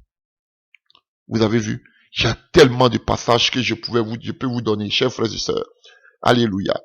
Voilà, donc on était en 13, on est toujours à 13, maintenant on peut prendre 17, alléluia, 17 verset 1, 17, acte 17, voilà, vous allez comprendre quelque chose. Allez, acte 17, il traversait Amphipolis puis Apolline et gagnait Thessalonique, où les Juifs avaient une synagogue. Selon son habitude, Paul s'y rendit et, pendant 3 sabbats, il discuta avec eux sur les Écritures. Il leur expliqua et leur démontra que d'après elle, le Messie devait mourir puis ressusciter. Le Messie, disait-il, n'est autre que Jésus que je vous annonce. Quelques Juifs furent convaincus et se joignit à Paul et Silas, ainsi qu'un grand nombre de païens convertis au judaïsme et plusieurs femmes de la haute société. Mais les autres juifs jaloux recrutaient quelques voyous trouvés dans les rues et provoquaient des attroupements et du tumulte dans la ville. Il fit irruption dans la maison de Jason pour chercher Paul et Silas, qu'ils voulaient traduire devant l'assemblée du peuple. Mais il ne les trouvait pas. Alors, il amena Jason et quelques frères devant les magistrats de la ville. Ces individus criaient-ils, ont mis le monde entier sans dessus-dessous. Et maintenant, ils sont ici. Jason les a reçus chez lui. Ils agissent tous contre les édits de César, car ils prétendent qu'il y a un autre roi, nommé Jésus. Ces paroles émuent la foule et les magistrats. Ceux-ci ne relâchaient Jason et les autres croyants qu'après avoir obtenu des versements d'une caution. Alléluia. Voilà. Quand vous prenez aussi 17, à Bérée, à partir du verset 13. Mais quand les Juifs de Thessalonique apprirent que Paul annonçait aussi la parole de Dieu à Bérée, ils virent s'aimer là aussi l'agitation et le trouble parmi la population. Alors sans tarder, les frères firent partir Paul jusqu'à la mer pour prendre un bateau. Silas et Timothée restaient à Bérée. Vous avez vu, ils étaient vraiment une carie dans les eaux de Paul. Ah, ça je vous dis. Vous voyez. Donc Paul leur annonçait que Jésus-Christ était le Messie. Ah oui. Chers frères et sœurs. Prenons encore 18. Un passage 2 encore. Pourquoi on parle de la persécution de Paul par les Juifs. Acte 18, verset 4. Chaque sabbat, Paul prenait la parole dans la synagogue et cherchait à convaincre les Juifs et les Grecs. Quand Silas et Timothée arrivaient de Macédoine, il consacra tout son temps à annoncer la parole. Il rendait témoignage aux Juifs que Jésus est le Messie. Mais ceux-ci s'opposaient à lui et l'injuraient. Aussi, il secouait contre eux la poussière de ses vêtements et leur dit, si vous êtes perdus, ce sera uniquement de votre faute. Je n'en porte pas la responsabilité. À partir de maintenant, j'irai vers les non-juifs. Voilà ce qui est clair. Voilà ce qui est clair. Voilà. Paul, quand il a commencé, c'était d'annoncer la parole. Il voulait convaincre, comme c'était un docteur de la loi, il voulait convaincre les Juifs que Jésus-Christ était le Messie. Mais ils n'ont pas accepté. Bien au contraire, ils l'ont persécuté. Alléluia. Vous avez vu. Donc, lorsque vous allez à Jérusalem, en Israël, pour aller, je sais pas quoi, ayez le courage, comme Paul, de dire à ces Juifs ou à ces Israélites que Jésus-Christ est le Messie. Ayez le courage de leur dire cela. À cause de cette prédication, Paul a été mis à mort. Paul a été lapidé. Paul a été flagellé, frappé, parce qu'il osait dire aux Juifs que Jésus-Christ est le Messie. Pourquoi vous n'avez pas aussi le culot, quand vous partez en Israël, à Jérusalem, de dire aux Israélites que Jésus-Christ est le Messie? Ayez le courage de le dire. Vous verrez s'ils ne vont pas vous persécuter. Voilà la vérité. Donc cela prouve que vous êtes dans une belle hypocrisie. Parce qu'Israël ne croit pas au Messie. Voilà pourquoi ils ont persécuté Paul. Et ce n'est pas tout. Alléluia. Oh, un dernier exemple. Alléluia. Concernant Paul. Dans les Actes des Apôtres, au chapitre 23, à partir du verset 12. Le lendemain matin, au petit jour, les Juifs formaient un complot. Ils firent le serment de ne rien manger ni boire avant d'avoir tué Paul. Plus de 40 hommes participèrent à cette conjuration. Ils allaient trouver les chefs des prêtres et les responsables du peuple et leur déclara, nous nous sommes engagés par un serment solennel à ne rien manger ni boire avant que nous n'avons pas tué Paul. À vous d'agir maintenant avec avec l'appui du grand conseil, intervenez auprès du commandant et proposez-lui de faire comparaître Paul devant vous, sous prétexte que vous voulez instruire son cas de plus près. De notre côté, nous avons pris nos dispositions pour le supprimer avant qu'il n'arrive ici. Mais le fils de la sœur de Paul entendit parler du guet-apens. Il se rendit à la citadelle, y entra et prévient Paul de ce qu'il se tramait. Alors Paul fit appeler un officier de service et lui dit, « Conduis ce garçon auprès du commandant, je t'en prie. Il y a quelque chose à dire. » L'officier l'amena donc avec lui, l'introduisait auprès du commandant en disant, « Le détenu Paul m'a fait appeler et m'a demandé de t'amener ce jeune homme qui a quelque chose à te dire. » Le commandant, prenant le garçon par la main, se retira avec lui à l'écart et lui demanda, « Qu'as-tu à me dire ?» Alors le neveu de Paul raconta, « Les Juifs ont convenu de te demander de leur amener Paul demain au grand conseil.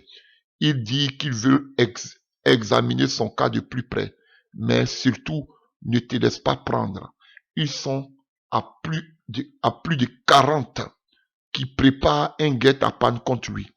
Ils ont juré de ne rien manger ni boire avant de l'avoir tué. Tout est prêt et ils n'attendent plus que ton accord. » Ainsi de suite.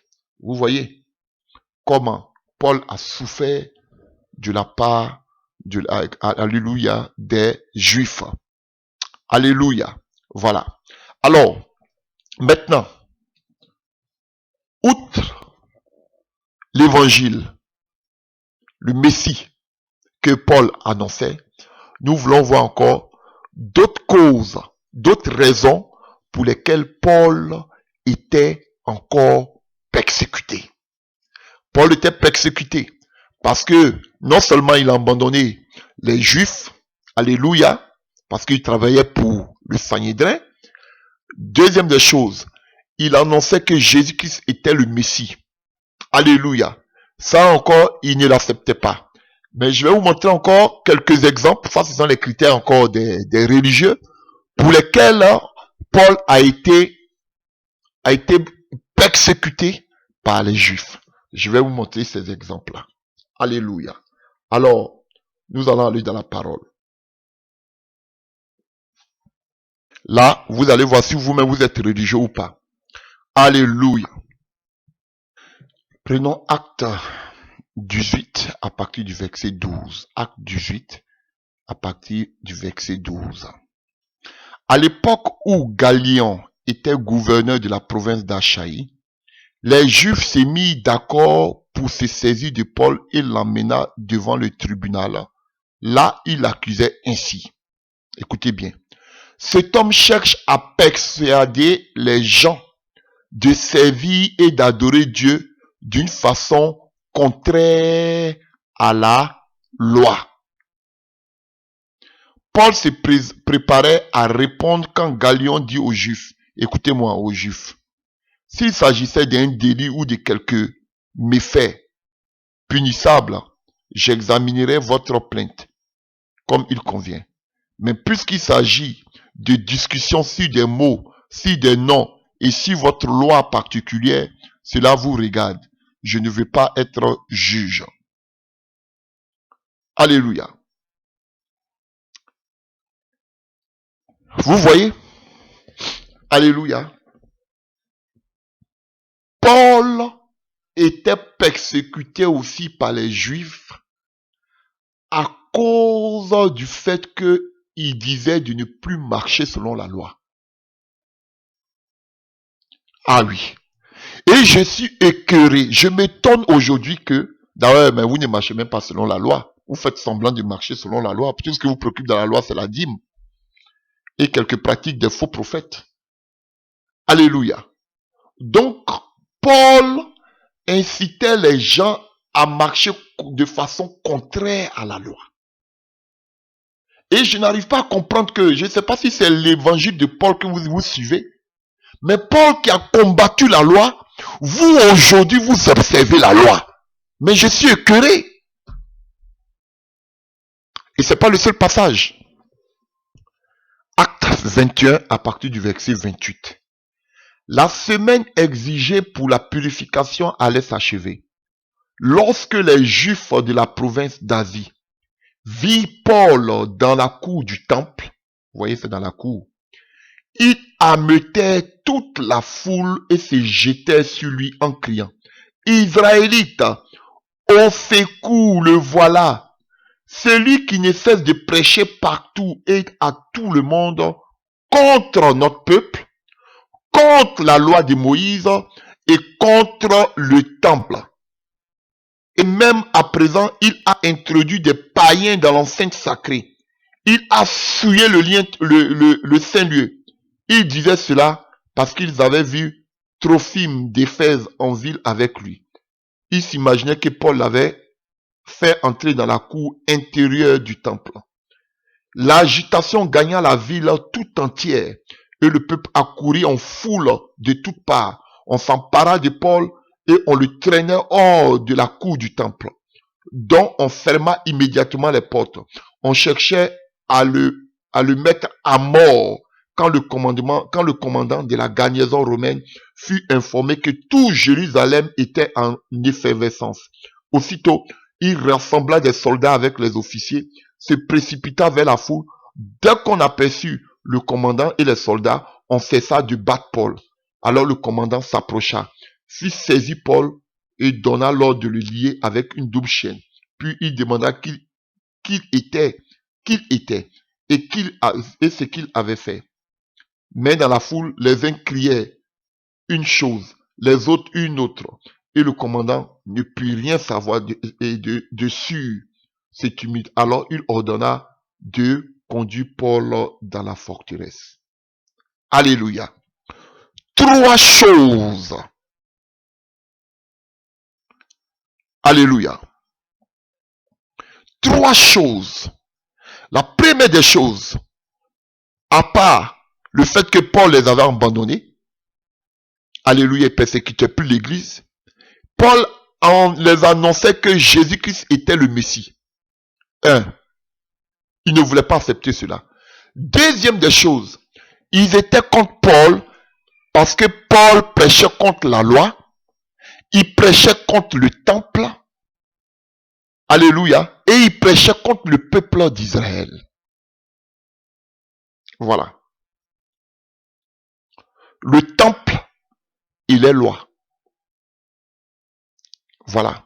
Voilà pourquoi vous allez voir que dans toute l'histoire d'Israël, pour atteindre le cœur d'Israël, il fallait qu'on amène des divinités païennes dans le temple. C'était le cœur d'Israël, le temple. Et Paul vient, par exemple, pour dire que à partir d'aujourd'hui, on n'a plus besoin de circoncision. Alors que la circoncision, c'était dans la loi.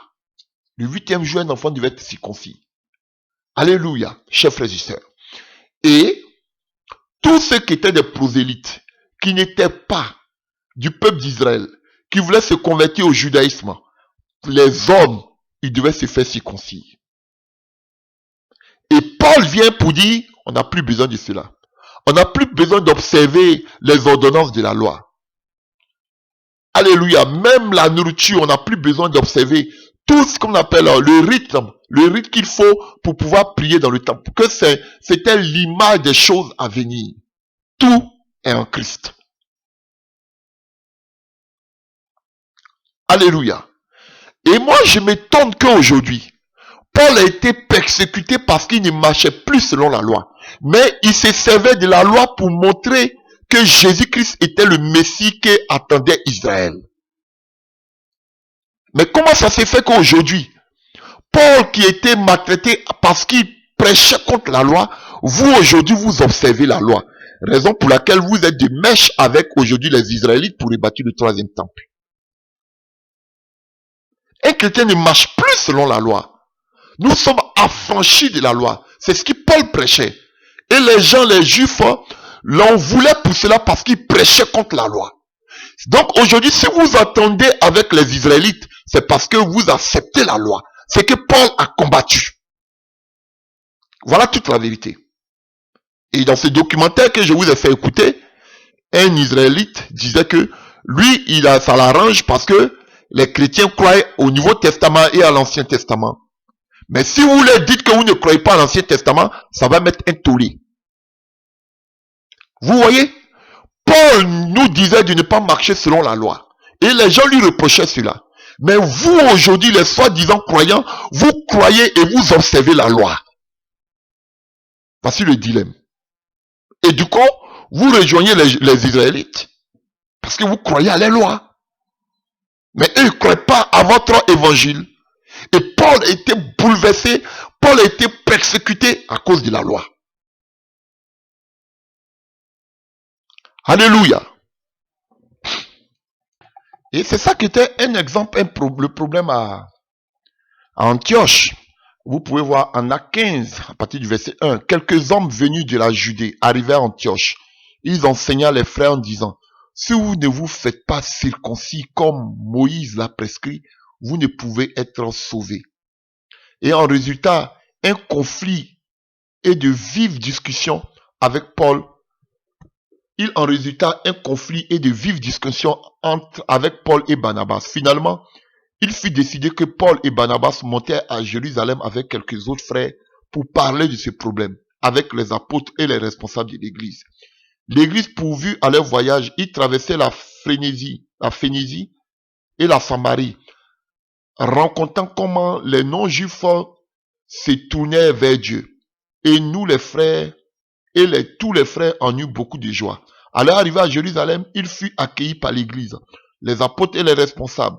Il leur rapportait tout ce que Dieu avait fait avec eux. Mais quelques anciens membres du parti des pharisiens, qui étaient devenus des croyants, intervinrent pour soutenir qu'il fallait absolument circoncire les non-juifs et leur ordonner d'observer la loi de Moïse. Vous voyez? Et Paul était contre le fait qu'on observe la loi de Moïse.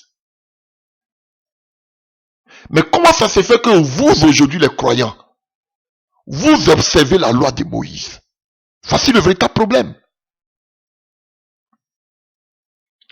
Alléluia.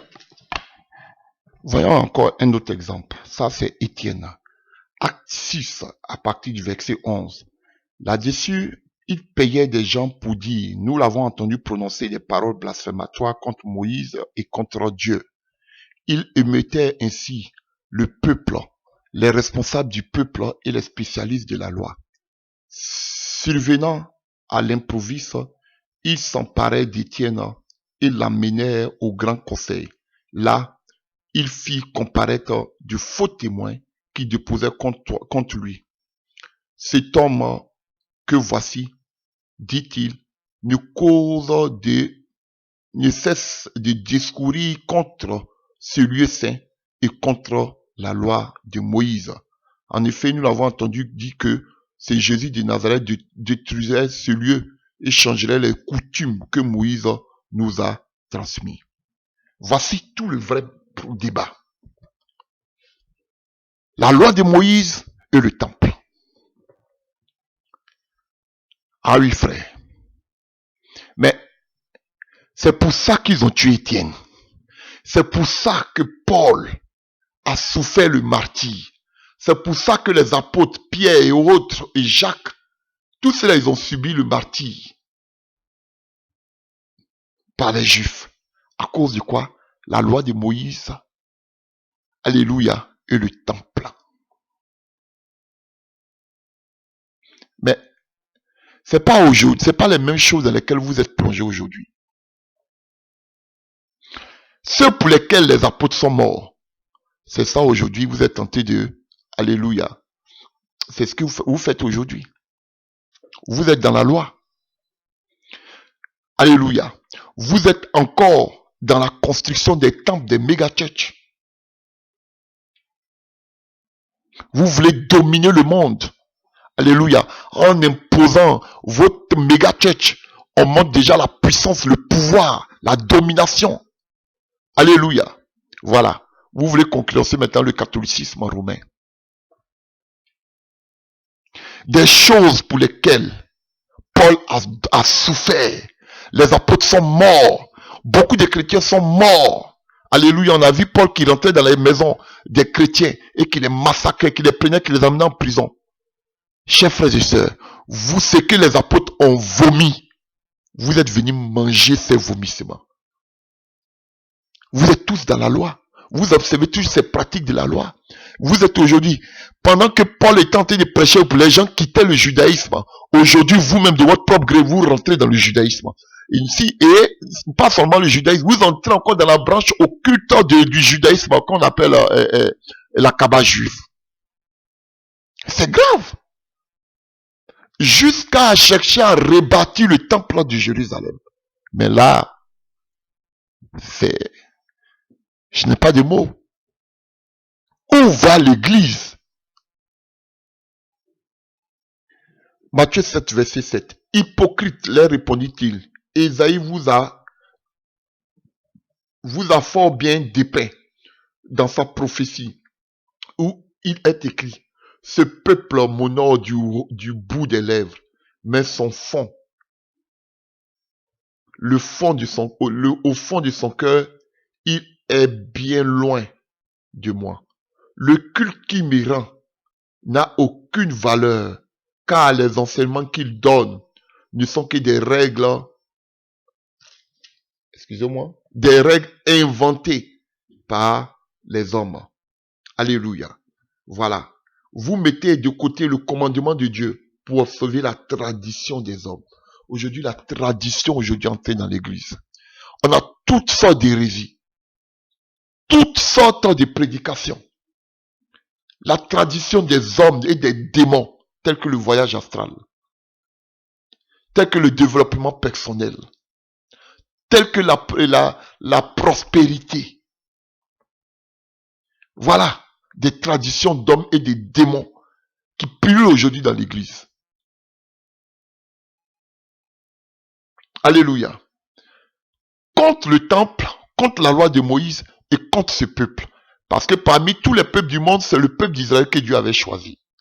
Donc, aller dire au peuple d'Israël qu'ils ne sont pas purs devant Dieu, c'est les insulter. Parce qu'ils se voient comme le peuple de Dieu, choisi de Dieu. Mais Paul dit, ils sont égarés. Alléluia, chers frères et sœurs. Et c'est dans cela que je vous dis que le salut vient du peuple juif, mais le salut, ce n'est pas le peuple juif. Le salut, c'est Jésus-Christ de Nazareth. Et Israël n'a pas reconnu, a repoussé, dédaigné son Messie. Alléluia, chers frères et sœurs. On n'observe plus la loi, car tous ceux qui observent les œuvres de la loi sont sous la malédiction. Et c'est ce que Paul disait. On n'avait plus besoin de se circoncis pour être pur, ni de faire les rythmes, alléluia, de purification. On n'en a plus besoin. Le sang de Jésus nous purifie de tout péché. C'est fini. Alors, pourquoi c'est la course effrénée à la construction des bâtiments luxueux? Alléluia. Pourquoi aujourd'hui vous observez encore la loi? C'est que Paul a combattu. Alléluia. Même Jésus, il a combattu le temple. Écoutez, prenons Marc. Marc, alléluia. Marc 14, à partir du verset 57. Alléluia. On peut prendre à partir du verset 53. Jésus fut conduit devant le grand prêtre, chez qui se rassemblaient les chefs des prêtres, les responsables du peuple et les spécialistes de la loi. Pierre l'avait suivi à distance jusqu'à l'intérieur de la cour du palais du grand prêtre. Il était assis avec les gardes près du feu pour se réchauffer. Les chefs des prêtres et le grand conseil au complet cherchaient un témoignage contre Jésus pour pouvoir le condamner alléluia, à mort. Mais ils n'en trouvaient pas, car il y avait beaucoup de gens pour apporter les faux témoignages contre lui. Mais ces témoignages ne concordaient pas. Finalement, quelques-uns se levèrent pour porter contre lui ce faux témoignage. Nous l'avons entendu dire, je démolerai ce temple fait des mains d'hommes, et en 3 jours, j'en reconstituerai un autre, qui ne sera pas fait par les mains humaines. Mais même là-dessus, les dépositions ne s'accordaient pas. Alors le grand prêtre s'éleva au milieu de l'assemblée et interrogea Jésus. Eh bien, demande-t-il, tu n'as rien à répondre au témoignage qu'on vient de porter contre toi? Mais Jésus garda le silence et répondit pas. Le grand prêtre l'interrogea de nouveau et lui demandait, es-tu le Messie, le Fils de Dieu béni? Et Jésus lui répondit, oui, je le suis. Et vous verrez le Fils de l'homme siéger à la droite du Dieu Tout-Puissant dans la gloire, dans la nuée du ciel. Alors le grand prêtre déchira ses vêtements en signe de consternation et s'écria, qu'avons-nous encore besoin de témoins? Vous avez entendu le blasphème. Qu'en concluez-vous? Tous alors le condamnèrent en le déclarant passible de mort. Quelques-uns se mirent à cracher sur lui et lui recouvrirent le visage et le frappaient en disant, et fais le prophète, qui sait? Les gardes saisirent Jésus et lui donnèrent des gifles. Jésus a reconnu qu'il était le Messie. Mais ils n'ont pas cru en lui. Alléluia. Ils avaient mis toute leur confiance dans leur temple et dans la loi de Moïse. Église, vous faites la honte. Vous faites la honte. Vous êtes encore dans la loi. Vous êtes encore dans les temples. Les choses pour lesquelles les apôtres ont payé le prix de leur vie. C'est qu'ils ont vomi, vous mangez. Vous raffolez, vous courez après ça. Que Paul ressuscite pour voir que vous observez encore la loi. Alléluia. Vous avez compris? Paul prêchait contre le peuple d'Israël. Parce que pour eux, le peuple d'Israël était saint. Comme vous-même vous le dites, alléluia, le salut vient des Juifs. Mais les Juifs ne sont pas le salut. Le salut qui vient des Juifs, c'est Jésus. Et ce n'est pas dans un lieu, ni à Jérusalem, sur la montagne, qu'on va adorer Dieu. Alléluia. Voilà. Mais partout que nous soyons, nous pouvons adorer Dieu. Ce sont les Israélites qui avaient besoin d'aller à Jérusalem. Nous, on n'est pas obligé d'aller à Jérusalem, on a Dieu en nous. Alléluia. Et la construction des temples. Et regardez ce que Jésus dit en Jean 2, verset 19. En Jean 2, verset 19. Jean 2, à partir du verset 19. Là-dessus, les gens lui disent, quel signe miraculeux peux-tu nous montrer pour prouver que tu as le droit d'agir ainsi? Démolissez ce temple-là, leur répondit Jésus, et en 3 jours, je le relèverai. Alléluia. Comment? Répondit-il. Il a fallu 46 ans pour reconstruire ce temple. Et toi, tu seras capable de le relever en 3 jours. Mais en parlant du temple, Jésus faisait allusion à son propre corps. Plus tard, lorsque Jésus fut ressuscité, ses disciples se souviennent qu'il avait dit cela. Et ils crurent à l'écriture et à la parole que Jésus avait dite. Le temple, c'est Jésus-Christ. Alléluia. Et toute l'église mondiale, universelle, nous sommes le temple des pierres vivantes dont Christ est la tête. Quel temple, quel méga church encore vous voulez bâtir? Alléluia. Quand vous partez en Israël, dites aux Israélites que Jésus-Christ est le Messie. Dites aux Israélites de se repentir. Alléluia. Dites à Israël que Jésus-Christ n'est plus dans les temples. Alléluia. Pourquoi vous observez encore la loi pour laquelle Paul a combattu durant son ministère? Il a arraché des gens de la loi pour les envoyer à la grâce de Christ. Mais pourquoi vous observez encore la loi? Pourquoi vous vous battez encore pour des dîmes qui sont de la loi? Pourquoi aujourd'hui vous battez à cause de vos murs, à cause de vos dénominations, à cause de vos noms? Est-ce que c'est Christ? C'est Christ qui est le temple. On ne marche plus selon la loi. Alléluia. La nation d'Israël n'est pas le salut. Le salut vient d'Israël. Mais Israël n'est pas le salut. Le salut, c'est Jésus-Christ de Nazareth. Alléluia, chers frères et sœurs. N'oubliez pas, ce sont les Juifs qui ont persécuté les premiers chrétiens, à commencer par Jésus notre Seigneur. Je ne vous demande pas d'avoir de la violence contre eux, mais je vais simplement vous dire que nous n'avons pas la même croyance. Nous croyons en Jésus, eux ils croient en Moïse. Nous on a l'évangile, eux ils ont la loi.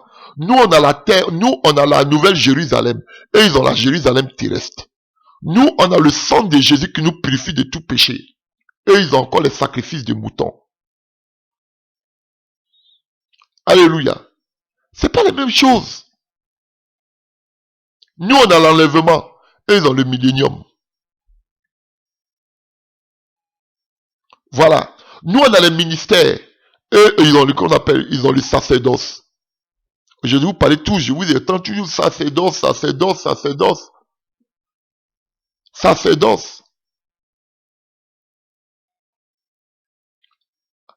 Alléluia, frère. Nous, on a le Saint-Esprit. Et pour eux, c'est la circoncision. Chers frères et sœurs, l'heure est grave. L'Église doit se détacher du judaïsme. Alléluia. Donc, mesdames et messieurs, vous voyez, il parle de la nation juive. Paul parlait contre la nation. Qu'est-ce que les gens cela voulaient dire? Paul le dit lui-même dans le livre, Alléluia, de Galates 3 à partir du verset 28. Il ne faisait plus de différence entre les juifs et les grecs, entre les esclaves et les libres. Alléluia. Fallait que Christ a aboli la loi pour réconcilier les juifs et les païens. Nous sommes le même peuple.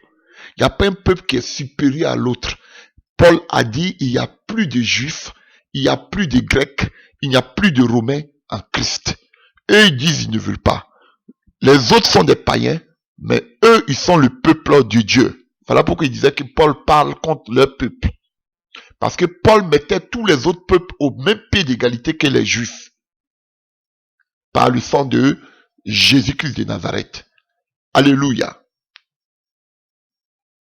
Et c'est l'erreur que beaucoup font. Parce qu'ils sont eux-mêmes en Christ, ils sont croyants, ils sont chrétiens. Mais ils pensent que les Israélites sont plus saints qu'eux. C'est une erreur. Les Israélites ne sont pas plus saints que vous, chers frères et sœurs. Vous avez la grâce, eux ils n'ont pas la grâce. Alléluia. Ils sont obligés encore de faire des sacrifices pour être purs. Toi, tu as le sang de Jésus qui purifie ta conscience, tes pensées, tout. Alléluia, chers frères et sœurs.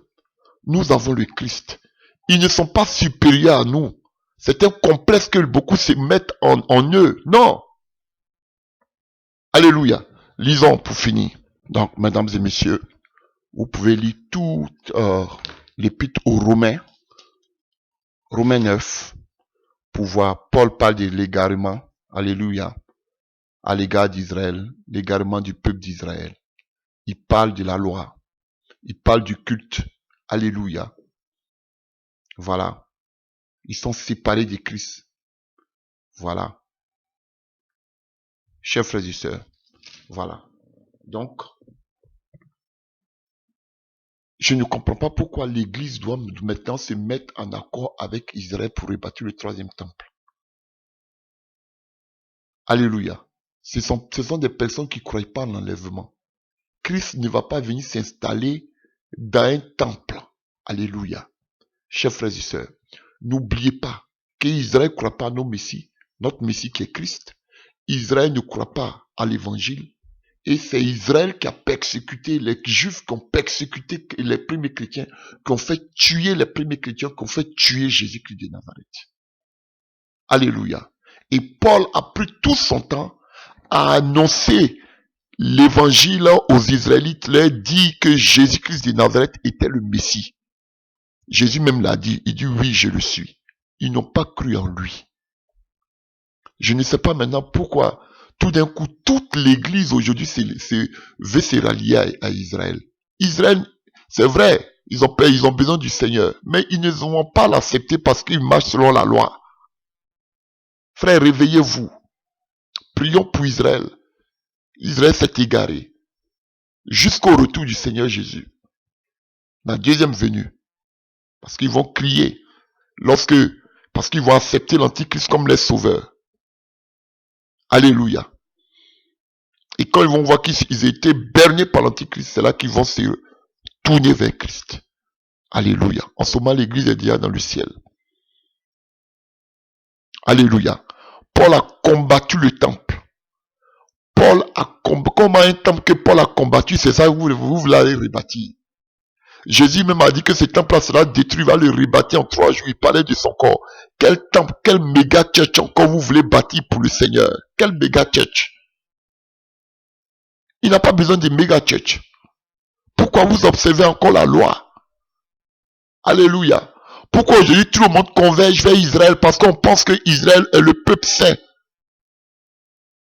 Alléluia. Israël est égaré. Le peuple saint de Dieu, c'est l'église. Voilà pourquoi Paul nous appelait les saints.